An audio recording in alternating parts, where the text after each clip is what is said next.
എമ്മാവൂസിലേക്ക് പോകുന്ന ശിഷ്യന്മാർ ಎಮ್ಮಾವೂಸ್ ದೇಶಕ್ಕೆ ಹೋಗುವ ಶಿಷ್ಯರು യേശു ഉയർത്തെഴുന്നേറ്റു എന്ന് ആമേൻ കേട്ടിട്ടും ಯೇಸು ಸ್ವಾಮಿ ಪುನರುತ್ಥಾನ ಹೊಂದಿದೆ ಎಂದು ಕೇಳಿದರೆ ಕೂಡಿ അവർ യെരുശലേം വിട്ട് എമ്മാവൂസിലേക്ക് പൊക്കോണ്ടിരിക്കുകയാണ്. ಅವರು ആമേൻ. അങ്ങനെ പോകുമ്പോൾ ಹತ್ತಿರವಾಗಿ ಹೋಗಬೇಕು. യേശു അവരുടെ അടുക്കൽ ചെന്നു. ಯೇಸು ಅವರ ಹತ್ರ ಹೋಗಿದೆ. യേശു അവരോട് ಯೇಸು ಅವರ ಹತ್ರ ആമേൻ മോശ മുതൽ ಮೋಶೆ എല്ലാ തിരുവെഴുത്തിനകത്തും എല്ലാ ದೇವರ ವಾಕ್ಯ ಒಳಗಡೆನೋ തന്നെ കുറിച്ച് എഴുതിയിരിക്കുന്നത് അവർക്ക് പറഞ്ഞു കൊടുത്തു. തന്നെ ಕುರಿತಾಗಿ ಬರೆದಿದ್ದು ಅವರಿಗೆ ತಿಳಿಸಿಕೊಟ್ಟರು. ന്യായപ്രമാണത്തിലെ ഒന്നാമത്തെ അത്ഭുതം ಆಮೇಲೆ ನ್ಯಾಯಶಾಸ್ತ್ರದಲ್ಲಿ ಒಂದನೇ ಪ್ರಮಾಣ എല്ലാ തിരുവെഴുത്തിലും ಎಲ್ಲ ದೇವರ ವಾಕ್ಯದಲ್ಲಿ യേശുവിനെ നിങ്ങൾക്ക് കാണാൻ പറ്റും എന്നുള്ളതാണ്. ಆಮೇಲೆ ಯೇಸುವಿനെ ನಿಮಗೆ ಕಾಣಕ್ಕೆ ಸಾಧ್ಯವಾಗುತ್ತದೆ. ദാവീദിന്റെ പ്രാർത്ഥന എന്തായിരുന്നു? ദാവീദിನ ಪ್ರಾರ್ಥನೆ ಏನಾಗಿತ್ತು? Price the Lord.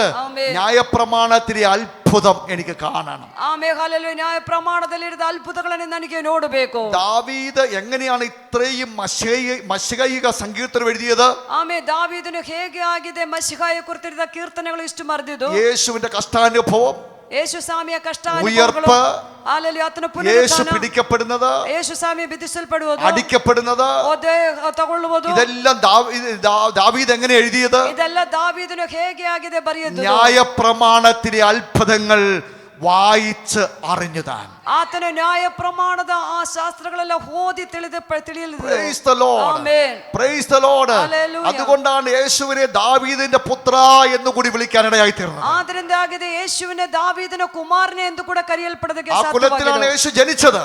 ಆಮೇಲೆ ഹല്ലേലൂയ, ಅದನ್ನಾಗಿದೆ ಯೇಸು ಸ್ವಾಮಿ ಹುಟ್ಟಿದ್ದು. Praise the lord. ആമേൻ. ദാവീദ് സങ്കീർത്തനങ്ങളിൽ ದಾವೀದನ ಕೀರ್ತನದಲ್ಲಿ കർത്താവേ എന്ന് യേശുവിനെ വിളിക്കുക. ಕರ್ತನೇ ಎಂಬುದಾಗಿ ಯೇಸು ಸ್ವಾಮಿ ಕರೀತಾ ಇದ್ದಾರೆ. കർത്താവ് എന്റെ കർത്താവിനോട്. ಆಮೇಲೆ ಕರ್ತನು ನನ್ನ ಕರ್ತನ ಹತ್ರ. Price the Lord. ಆಮೇಲೆ ദൈവത്തിന് സ്തോത്രം. ದೇವರಿಗೆ ಮಹಿಮೆ. ദൈവത്തിന് സ്തോത്രം. ഞാൻ പറഞ്ഞു, നിങ്ങൾ ശ്രദ്ധിക്കുന്നുണ്ടല്ലോ? ಹೇಳೋದು ನಿಮಗೆ ಅರ್ಥವಾಗಿದೆಯಾ? ആമേൻ. 24-ാം അധ്യായത്തിന്റെ 24ನೇ ಅಧ್ಯಾಯದ 44-ാം വാക്യത്തിലേക്കൊക്കെ വരുമ്പോൾ 44ನೇ ವಾಕ್ಯಕ್ಕೆ ಬರಬೇಕಂದ್ರೆ പ്രവാചക പുസ്തകങ്ങളിലും ಪ್ರವಾದನ ಪುಸ್ತಕದಲ್ಲಿ മോശെയുടെ ന്യായപ്രമാണത്തിലും ಮೋಶೆಯ ನ್ಯಾಯ ಪ್ರಮಾಣದಲ್ಲಿ സങ്കീർത്തനങ്ങളിലും ಕೀರ್ತನೆಗಳಲ್ಲಿಯೂ തന്നെ കുറിച്ച് ತನ್ನನ್ನೇ ಕುರಿತಾಗಿ എഴുതിയിട്ടുള്ളത് ಬರೆಯಲ್ಪಟ್ಟಿದ್ದು അവർക്ക് വിവരിച്ചു പറഞ്ഞു കൊടുത്തു. ಅವರಿಗೆ ತಿಳಿಸಿ ದೇವರು ಹೇಳಿಕೊಟ್ಟಿದ್ರು. തിരുവെഴുത്തുകളെ തിരിച്ചറിയുവാൻ ಆಮೇಲೆ ದೇವರ ವಾಕ್ಯವನ್ನು അവരുടെ ತಿಳಿದುಕೊಳ್ಳುವುದಕ್ಕೆ കണ്ണുകളെ തമ്പുരാൻ തുറന്നു. ಅವರ ಕಣ್ಣುಗಳನ್ನು ದೇವರು ತೆರೆದಿದ್ದರು. Price the Lord. ಆಮೇಲೆ അപ്പോൾ ന്യായപ്രമാണത്തിനകത്ത് എന്തുണ്ട്?